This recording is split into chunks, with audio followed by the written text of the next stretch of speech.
Boa tarde, gente. Tô aqui finalmente para fazer mais um vídeo para vocês, conforme combinado.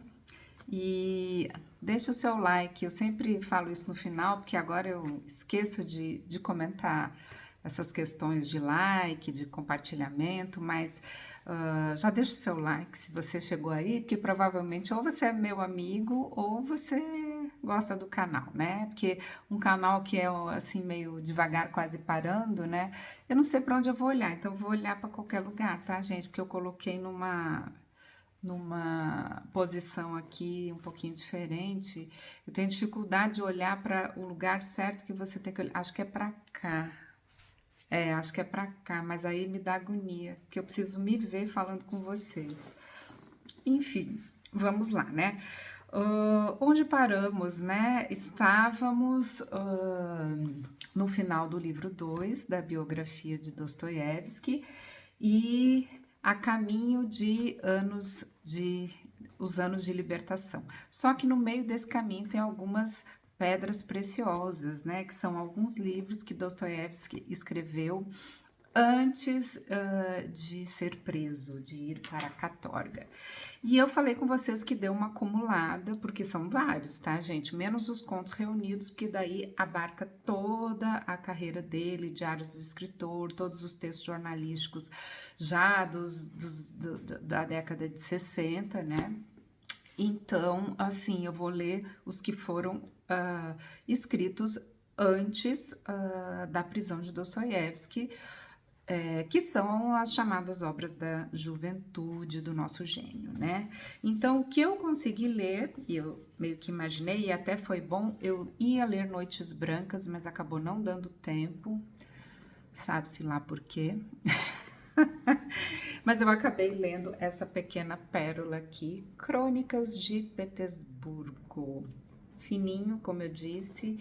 Então, este livrinho bom, antes de falar dele especificamente, vou falar o contexto em que este livro acontece, né? Então, Dostoiévski estava se sentindo, em cartas que ele escreve para o irmão, ele se diz um verdadeiro é, um verdadeiro escravo da literatura, né? Por quê? Porque Dostoiévski estava sempre precisando de dinheiro e ele se comprometia com os editores antes mesmo de entregar qualquer trabalho. E aí isso foi torturando o nosso genial escritor, porque ele tinha que segundo ele, para o irmão, né? Ele tinha que se submeter a escrever de forma rápida, assodada, e aí ele dizia que isso simplesmente acabava com a alma do escritor, acabava com qualquer possibilidade de um sucesso real no sentido da boa literatura. Mal sabia ele que ele seria grande, enorme e enfim, né? Mas na época ele não sabia disso, até porque depois de Gente Pobre, tudo que foi publicado até o momento que ele é preso foi recebido muito mal pela crítica literária, né? Então foi um momento muito difícil para o Dostoiévski, porque ele passa entre 1846, que é publicado Gente Pobre, que ele é da noite para o dia celebrado como uma nova luz na escrita russa, ele é cultuado por Belinsky. Logo em seguida, quando ele publica o Duplo, isso tudo vai por água abaixo, ele é muito criticado. E já falamos do Duplo aqui, quem não viu assiste o vídeo. E aí Dostoiévski entra num período muito conturbado da sua vida. Se é que existe um período na vida de Dostoiévski que não seja conturbado, mas eu digo conturbado no sentido de se sentir inseguro em relação à sua escrita, mas ele sabia que ele era um grande escritor, então essa insegurança não fez com que ele deixasse de escrever, obviamente, porque Dostoiévski e literatura eram coisas inseparáveis. O que o angustiava era que ele ainda estava buscando seu estilo, buscando aquilo, enfim, talvez que agradasse, né, a sociedade ali do seu tempo, em especial o círculo de Belinsky, né? Depois ele vai lá entrar para o círculo de Petrachevsky, quando ele rompe com o círculo de Belinsky. Tadinho, mas tudo bem. Porque o círculo de Belinsky tinha muita gente da aristocracia e ele se sentia muito deslocado, em especial em relação ao Turgenev, que foi bem feroz com ele, né? Não que ele fosse santinho, né? Ele também tinha uma personalidade, mas ele se sentia muito inadequado e ainda tinha todo o problema de saúde dele. Mas o fato é, olha, gente, aqui eu vou falar com calma. Eu tô cansada de fazer vídeo de 3 minutos, 2 minutos, e aí eu não consigo falar nada, então me perdoem. Vocês, se não quiserem ver o vídeo até o final, não tem problema. Mas eu quero poder falar com calma, senão eu acabo me atrapalhando toda aqui. Bom, e aí eu comecei desses vários livros que eu tenho que ler. Nossa, ele tá travando aqui o celular, era só o que me faltava, mas tudo bem, vamos lá. Bom, de todos esses livros que eu tenho que ler, Noites Brancas e outros que estão ali, gente, que eu não vou nem pegar aqui para mostrar para vocês, eu peguei o Crônicas e foi bom ter pego o Crônicas antes dos Noites Brancas, porque aqui já é um pouco a história, assim, do que vai ser a questão do sonhador em Noites Brancas.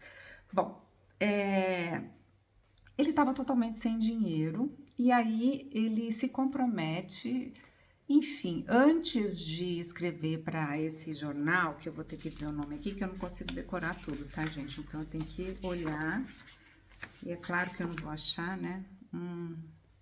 Ó, vou falar uma frase dele que é muito legal quando ele escreve pro Mikhail, seu irmão. É horrível trabalhar como um operário diarista. Você acaba estragando tudo, seu talento, sua juventude, suas esperanças, acaba detestando o trabalho que faz e se tornando um escriba relaxado e não um escritor. Não é sensacional? Quer dizer, não é, né? Porque o que ele está falando é muito triste. Mas, enfim, por conta de toda a situação dele de falta de dinheiro, ele tinha um jornal que se chamava Gazeta de São Petersburgo. Aqui na introdução tem um outro nome, não se fala que é Gazeta de São Petersburgo, mas enfim, é um jornal lá que era um jornal mais conservador, e como ele já estava rompido com a Pleiade de Belinsky, com toda a questão da escola natural, e rompido não completamente, tá, gente? Rompido em termos, tá? E isso a gente vai ver nas crônicas, né? Ele ainda era um escritor da escola natural, ele tinha publicado Gente Pobre, que é um livro que tá dentro dessa escola, né?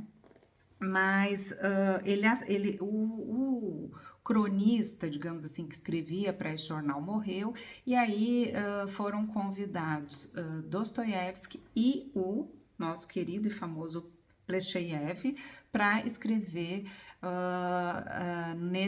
eu acho que era um semanário, nesse semanário, ou de 15 em 15 dias, enfim, nesse jornal, escrever crônicas da cidade, falar do que estava acontecendo culturalmente, enfim, fofocar, fazer uma espécie de um ensaio de vale tudo, né? Uma crônica grande, enfim, seja lá o que for.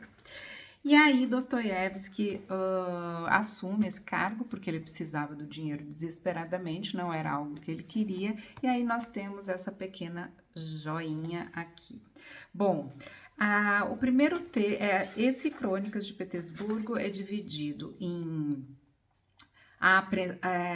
uma, duas, três, quatro, são 5 crônicas, tá? A primeira crônica é feita coletivamente, provavelmente com Plecheyev, tá? Isso eu li na biografia do Joseph Frank, mas no prefácio da Fátima Bianchi, não sei se fala sobre essa questão, talvez sim, eu não me lembro, porque como eu li o prefácio da Bianchi e li também na biografia do Joseph Frank sobre esses textos, enfim, o fato é que a primeira crônica, que é de 3 de abril de 1847, ela é feita em dupla com Plecheyev.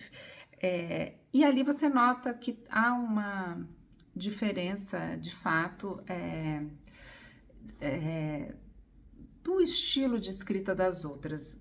Depois que você fica sabendo, você meio que entende isso. Mas antes dessas crônicas, eles aproveitaram e colocaram a apresentação que o Dostoiévski fez para o almanaque O Trocista, tá? Um almanaque que acabou não acontecendo, que era do Nekrasov, acho que é assim que fala, Nekrasov, ia ser um semanário, um quinzenal, que eles tinham a ideia de fazer um jornal bem satírico, divertido, mas que fosse também algo que fosse a busca da verdade, como disse Dostoiévski, que iriam para os fundões de Petersburgo e que nada sairia impune. E acaba que com essa apresentação do Almanac Trocista, que eu acho que saiu em outro semanário ou outro jornal, acabou que a censura não deixou que o trocista acontecesse. Mas Nekrasov depois acabou lançando com outro nome e boa parte dos textos que foram publicados, que estavam prontos para serem publicados no Trocista, foram publicados nesse outro jornal. Mas, de qualquer maneira, a gente tem o prazer de ler a apresentação do Almanaque Trocista, que eu não vou falar muito sobre, é a apresentação do Almanaque. Aí começa, ó, a apresentação, aí eles botam até a fotinho aqui de como que foi essa... na coluna da direita, o texto O Trocista. Foi publicado nos Anais da Pátria, em 1845, e acabou não saindo. Muito bem, depois nós vamos já para as crônicas, então, que são as crônicas de Petersburgo, de 1847, 2 anos antes de Dostoiévski ir para Katorga. E aí, quando você lê essas crônicas, sabendo o que vai acontecer depois, ai, gente, dá um aperto, assim, sabe, no coração, porque aqui você ainda vê a ironia, você ainda vê ideias que o Dostoiévski depois vai mudar completamente, você vê um humor, esse humor vai existir sempre na obra do Dostoiévski, mas assim, é diferente, né? Aqui ainda era o homem que não tinha passado 10 anos em degredo, 10 anos na Sibéria. Então, quando você lê isso hoje, nos dias de hoje, 2023, imaginando tudo aquilo que aconteceu depois, e como eu já li o livro da biografia do Joseph Frank, que conta desse período, né, da Katorga, da Sibéria, então quando eu li essas crônicas, é um misto de sentimentos, assim, o que vai acontecer e o que era o Dostoiévski nesse momento, né? Então, a primeira crônica, deixa eu ver assim, eu vou assim, tá, gente? Eu não faço roteiro, gente, porque se eu for fazer roteiro, ficar estudando horas e horas, eu não vou fazer vídeo nunca, e não é essa a intenção desse canal. A intenção desse canal é um canal para eu relaxar e quem quiser assistir, tudo bem, quem não quiser, não tem problema, mas a primeira e a segunda crônica, elas têm mais ou menos o mesmo teor. E elas falam sobre... é muito engraçado, porque... deixa eu me ajeitar aqui, peraí. Tem um pause aqui, só um minuto. Tá, já sei porque eu me perdi. Porque a primeira crônica, como ela foi escrita com Plechayev, é de autoria coletiva, então eu não vou comentar muito sobre ela, mas ela vai nesse tema de... enfim, começa falando da primavera, de Petersburgo, que todas as pessoas, que Petersburgo no inverno é que é o movimento, o frisson, mas que no verão todos vão para as dátias, que são as casas de campo, vão descansar, vão fazer nada, então ele vai falando sobre isso eu tô falando da primeira, que ele fez com Plechayev. E aí ele vai falando dos bailes, vai falando dos bocejos, do tédio, vai falando das dátias, mais uma vez, comenta sobre o livro Uma História Comum, do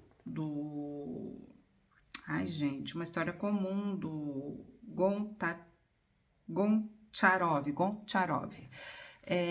Porque era assim, a ideia das crônicas era dizer o que culturalmente estava acontecendo, os lançamentos, os livros. Então ele vai falando sobre isso e no final comenta uma historinha que é tipo como se fosse assim, uma lição de moral de um cavalheiro que na rua dava gorjeta para os pobres e em casa maltratava o seu servo lá, o seu, o seu empregado, né? Deixa eu ver aqui. Segundo o número, era um filantropo em público, dando esmolas aos mendigos e em casa quebrando os dentes de um criado, o seu criado, isso. Essa primeira crônica, ela é assinada NN, não são com as iniciais de Dostoiévski. Já a segunda crônica, sim, que é de 27 de abril de 1847. Essa sim, as quatro, né, são assinadas por Dostoiévski e somente Dostoiévski. Bom, essa primeira crônica, que é só dele, eu tô suando aqui, gente, meu Deus, porque eu tô com uma luz aqui para tentar melhorar um pouco esse cara. Ai, meu Jesus. Gente, me desculpa, tá? Vocês vão passando para frente quando fica esse pedaço que é meio caótico. Enfim, essa primeira crônica que é assinada por Dostoiévski, ele é muito legal, gente, porque você vai lendo e ele vai falando das pessoas, assim, eu vou ler só um trechinho inicial para vocês verem, né? Até recentemente eu não conseguia de maneira alguma imaginar um habitante de Petersburgo a não ser de roupão, touca de dormir, trancafiado em seus aposentos e com a imperiosa obrigação de a cada 2 horas tomar não sei o que numa colher de sopa. É o máximo, né? Já começa assim, arrasando, né? Aí fala que as pessoas estavam doentes, fala. E aí começa a falar de Petersburgo, né? Que Petersburgo tem que sair de férias, né? Ele comenta que a cidade tem que sair de férias, né? E tal, e tal. E aí vem a parte que é muito legal, que ele começa a falar dos círculos, né? Uh, deixa eu pegar aqui. Esse pedacinho vale a pena eu ler para vocês. Porém, no que se refere a interesses públicos, quer dizer, interesses públicos, temos, isso nem se discute, ou seja, a população tem interesses públicos. Todos nós amamos a pátria com ardor, amamos Petersburgo. Claro que isso ele está falando ironicamente, né, gente? Nossa cidade natal, gostamos de nos divertir um pouco, quando temos uma oportunidade, numa palavra, há muitos interesses públicos, mas os que estão mais em uso entre nós são os círculos. E aí ele começa a falar dos círculos, que é uma reunião de um número enorme de pequenos círculos. Por quê, gente? Porque como tinha censura e não se podia falar nada, tudo era passível e isso já é um prenúncio do que viria a acontecer em 49, quando ele é preso, né? Então, o que se tinha? Não tinha a liberdade de você se expressar em público e tal. Então, as pessoas se reuniam nas casas e faziam pequenos círculos. E tinha círculo de tudo. E nesses círculos você podia falar, porque ali provavelmente não teria espiões. No final a gente acaba sabendo que teve sim, né? E por isso o círculo de Petrachevski foi, né? Foi para a Sibéria. Não tiveram as cabeças decepadas, mas foram para a Sibéria. Não foram fuzilados, mas foram para a Sibéria. E aí ele começa a falar desses círculos e é muito, muito engraçado, gente. Aí ele comenta como que as pessoas se portam nos círculos. E tem um trecho aqui que é hilário, que eu vou ler só mais um pedacinho para vocês, que ele fala: por fim, depois de discutir, de prosear, de solucionar algumas questões de utilidade pública, de convencer uns aos outros em tudo, o círculo todo afunda numa espécie de exasperação, numa espécie de lassidão desagradável. Por fim, todos se põem a esbravejar uns com os outros, a dizer umas duras verdades, algumas personalidades fortes e audaciosas são descobertas, e no fim tudo se desfaz, se acalma, adquire uma sólida experiência de vida prática e aos poucos se transforma num círculo da primeira categoria mencionada. Ou seja, muita ironia e muita coisa parecida com o que a gente vive também, né? Quem já não viveu assim, né? Indo em festas com seus amigos, que tem algo em comum, todo mundo acaba discutindo, cada um tem a sua opinião, e hoje temos a internet, o tribunal da internet, todo mundo discute, esbraveja, defende as suas opiniões e nada mudou muito, né? A diferença é que naquela época as opiniões, né, não podiam ser colocadas numa internet da rua, né? E aí esse primeiro, que é de autoria dele, esse primeiro folhetim, eram chamados folhetins, né? Esse primeiro folhetim não é exatamente uma crônica, né? É um folhetim. Esse primeiro folhetim vai nessa linha. Muito bom de ler, uma delícia, vale muito a pena. Depois a gente tem o de 11 de maio de 1847. Esse é, deixa eu ver, mais uma pausa. Vamos lá. Esse segundo de autoria dele, ele vai fazer uma espécie de denúncia muito velada, tá, gente, sobre a questão da servidão, que era um assunto que Dostoiévski e todos ali do seu círculo literário, todos tinham uma enorme preocupação real, de fato. Dostoiévski tinha uma profunda dor em saber que a servidão ainda existia, só que você não podia falar disso diretamente. Então ele começa a crônica falando dos mexericos, falando, enfim, dos encontros na Avenida Nevsky, vai falando do inverno, da estação do inverno, do calendário.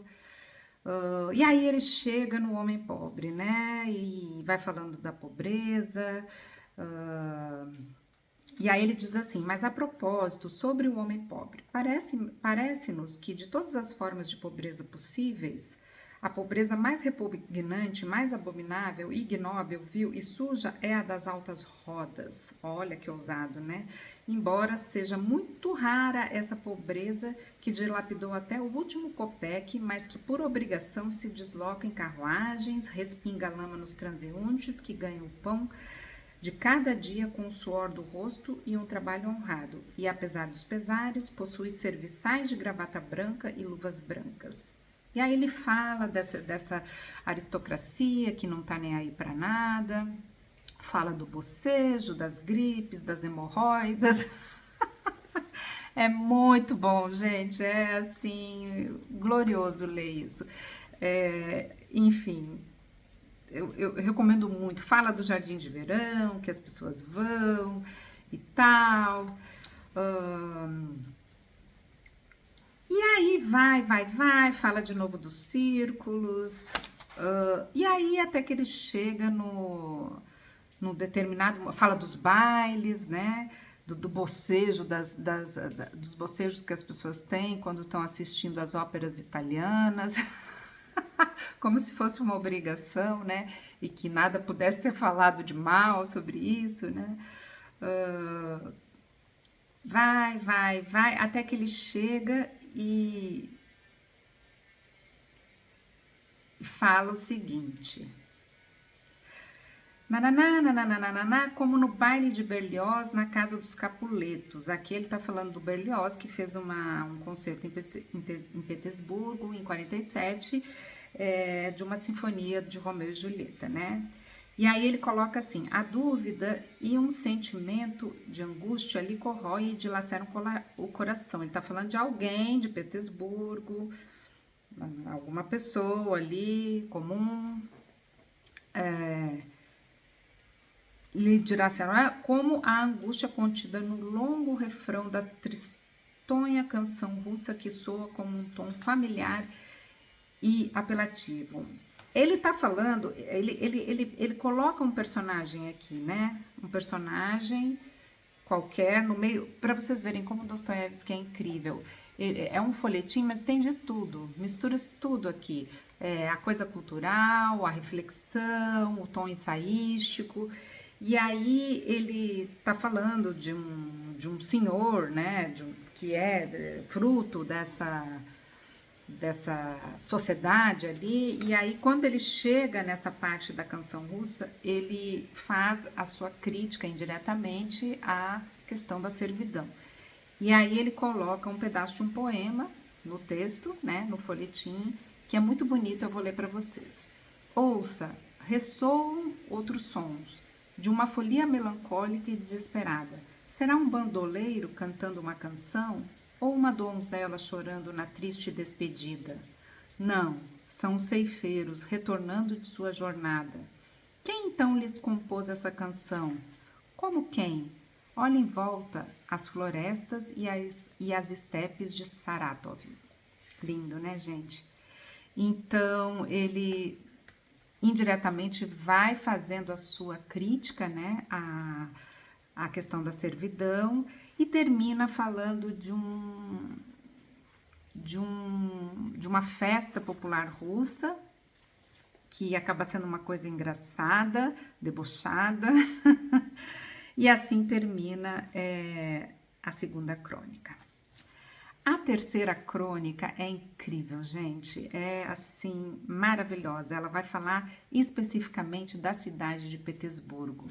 E aí ele vai falando da cidade de Petersburgo. Em alguns momentos parece que ele está falando de São Paulo, quando ele começa o texto contando de Petersburgo que um francês escreveu um livro que é A Rússia em 1839, do Marquês de Custine. E esse francês, ele foi para São Petersburgo e chegou lá, ele achou Petersburgo um horror, uma imitação das cidades da Europa Ocidental, falou que Petersburgo era tudo ridículo, que os prédios não tinham nada da alma russa, que na verdade Moscou e o Kremlin tinham sim a verdadeira alma russa. E Dostoiévski nessa fase, ele era da escola natural, ele era daquele círculo progressista e estava questionando tudo isso e adorava Petersburgo e achava que Petersburgo era o futuro, era a cidade que ainda estava se construindo. E aí ele começa a falar dos edifícios, de como é essa Petersburgo, e tem momentos realmente que você lê e você acha que tá falando de São Paulo, a questão da miscelânea dos prédios, mas aí ele fala que isso é a vida russa, que isso é a contemporaneidade, que o Kremlin é só um aquário, um museu, que essa peregrinação do povo ao Kremlin é uma coisa que não tem nada a ver, porque nesse momento ele era da escola natural e ele estava com esse pensamento progressista de denúncia social, e nesse momento ele ainda achava que o povo não tinha nada a dizer. Só que esse pensamento vai mudar radicalmente depois que ele sai, depois dos anos na Sibéria. Na Sibéria, ele tem a sua, digamos, maior revelação da sua vida, quando ele tem contato com todos aqueles presos, os prisioneiros, né? E contato com o povo, com a alma russa de verdade, e aí ele muda completamente e ele inverte esse pensamento e ele acha que o povo tem tudo a ensinar a essas classes elitizadas que acham que tem a fórmula para a salvação de todo mundo. Então, por esse motivo, Dostoiévski nunca quis republicar essas crônicas e elas ficaram bem esquecidas, porque ele tinha verdadeira, pelo menos é isso que diz o biógrafo Joseph Frank, provavelmente muita vergonha do que ele achava naquela época, do que ele escreveu nessa crônica em especial, né? E aí ele tem um trecho que ele deve ter ficado muito mal depois que ele saiu da Sibéria, lembrando disso, que ele diz: mas hão de dizer, penso eu, o que é o povo? O povo é ignorante e sem instrução, e hão de apontar para a sociedade, para as pessoas instruídas, Mas mesmo o entusiasmo das pessoas instruídas por seu passado e seu ímpeto incondicional por ele, sempre nos pareceu um entusiasmo influenciado, intelectual, romanesco, um entusiasmo de gabinete, pois quem entre nós conhece de fato a história? Então ele não fala só do povo, que o povo é ignorante e não conhece a história, mas ele fala também dos intelectuais, que os intelectuais são intelectuais de gabinete, também não conhecem a história, mas isso vai totalmente contra aquilo que Dostoiévski de fato acreditou depois que ele saiu da catorga, né, da Sibéria. E aí ele vai falando de Petersburgo. Petersburgo está cheia de poeira e de lama, ela ainda está sendo criada, construída, seu futuro ainda é uma ideia. Bonito isso, né? Isso eu acho que serve para todas as cidades, né, gente? Porque todas as cidades estão sempre em obras, né? Eu sei que meu vídeo tem 30 minutos, mas eu já estou me encaminhando para o final. E tudo bem. E a última crônica, que é a mais maravilhosa de todas para o meu gosto, né, que foi escrita em 15 de junho de 1847, ele vai falar de fato do ofício do escritor. Peraí. Bom, voltando, já me situei. Então, essa última crônica é de fato a que eu mais gostei. E ela começa com Dostoiévski falando da incapacidade do russo de emocionalmente conseguir curtir um período de descanso numa dacha, numa casa de campo, né? E da opressão que o russo vivia naquele momento, né? Depois ele vai, que ele fala dessa questão, ó, atrevo-me a dizer, tá, aí ele começa a falar do egoísmo necessário, que deriva de uma convicção e uma atitude favorável de autoafirmação pessoal que o russo não tem, segundo ele, como uma manifestação da dignidade humana e nos fornece uma importante chave para a interpretação das primeiras obras de Dostoiévski. Aí ele começa a falar de todos os vícios russos, digamos assim. E esses vícios russos que ele está falando, na verdade, cada um desses vícios você vê nos personagens tipo de Dostoiévski. Então, o Joseph Frank faz uma lista, assim, por exemplo, os bêbados, aí ele comenta do gente pobre, o personagem que é o bêbado, os loucos por ambição, que aparece num ladrão honesto, os que desprezam a ambição, que é o Goliadkin de O Duplo, aqueles que faltam o egoísmo necessário, que levam ao medo patológico, uma insegurança neurótica, que é o senhor Prokartin, fala de... Enfim, ele vai ali descrevendo esse problema da sociedade russa, e na verdade esse problema é o que vai dar o alimento para esses personagens tipos do Dostoiévski que vão até a maturidade da sua obra, né?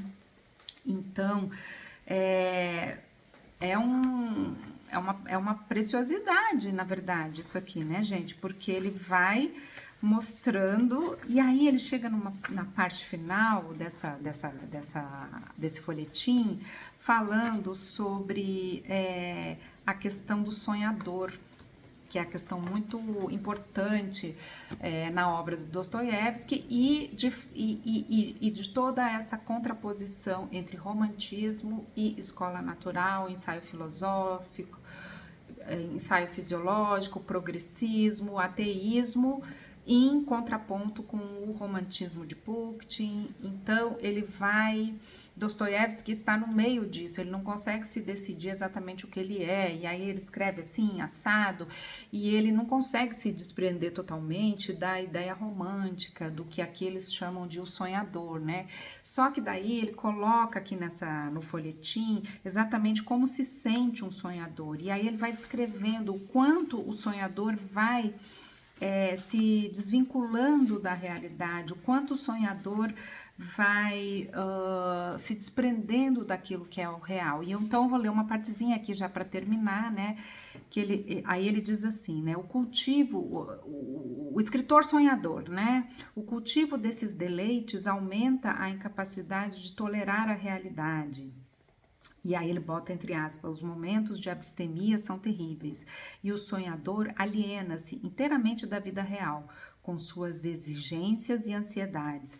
Pouco a pouco, o nosso pequeno travesso começa a fugir das multidões, a esquivar-se aos interesses das pessoas e gradualmente, caso sem perceber, seu talento para a vida real começa a embotar-se.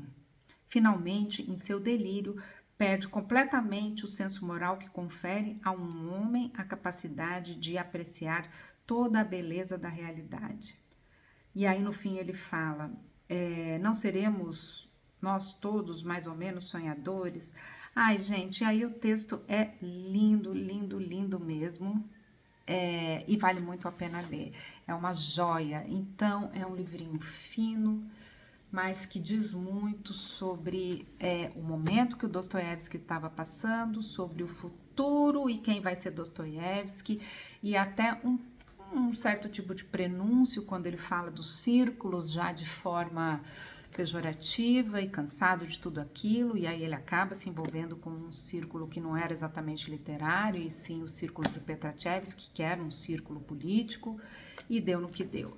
Então eu recomendo muito a leitura de Crônicas de Petersburgo, e agora eu vou para Noites Brancas. Prometo que o vídeo vai sair logo, duvido que alguém consiga assistir esses 36 minutos, mas eu tô feliz de ter conseguido fazer o vídeo. Beijo grande e até a próxima!